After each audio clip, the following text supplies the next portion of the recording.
ಮುಂಬೈನ ಲೋಕಭವನದಲ್ಲಿಂದು ನಡೆದ ಸಮಾರಂಭದಲ್ಲಿ ಎನ್ಸಿಪಿಯ ನಾಯಕಿ ಸುನೇತ್ರಾ ಪವಾರ್ ಮಹಾರಾಷ್ಟ್ರದ ಉಪಮುಖ್ಯಮಂತ್ರಿಯಾಗಿ ಪ್ರಮಾಣ ವಚನ ಸ್ವೀಕರಿಸಿದರು.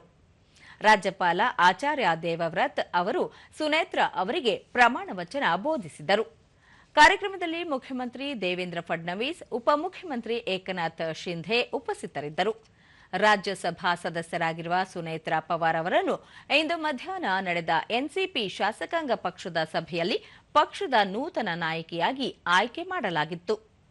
ಕಳೆದ 2 ದಿನಗಳ ಹಿಂದೆ ಬಾರಾಮತಿಯಲ್ಲಿ ನಡೆದ ವಿಮಾನ ಅಪಘಾತದಲ್ಲಿ ಮಹಾರಾಷ್ಟ್ರ ಉಪಮುಖ್ಯಮಂತ್ರಿ ಹಾಗೂ ಎನ್ಸಿಪಿ ಶಾಸಕಾಂಗ ಪಕ್ಷದ ನಾಯಕರಾಗಿದ್ದ ಅಜಿತ್ ಪವಾರ್ ದುರ್ಮರಣಕ್ಕೆ ಈಡಾದ ಹಿನ್ನೆಲೆ ತೆರವಾದ ಸ್ಥಾನಕ್ಕೆ ಅವರ ಪತ್ನಿ ಸುನೇತ್ರಾ ಅವರನ್ನು ಆಯ್ಕೆ ಮಾಡಲಾಗಿದೆ.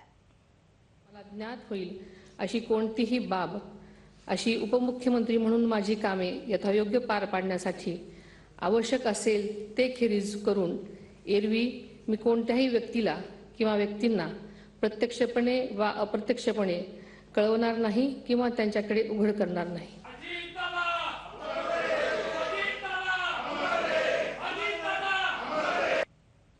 ಈ ಕುರಿತು ಸಾಮಾಜಿಕ ಜಾಲತಾಣದಲ್ಲಿ ನೂತನ ಉಪಮುಖ್ಯಮಂತ್ರಿ ಸುನೇತ್ರಾ ಪವಾರ್ ಅವರನ್ನು ಪ್ರಧಾನಿ ನರೇಂದ್ರ ಮೋದಿ ಅಭಿನಂದಿಸಿದ್ದಾರೆ.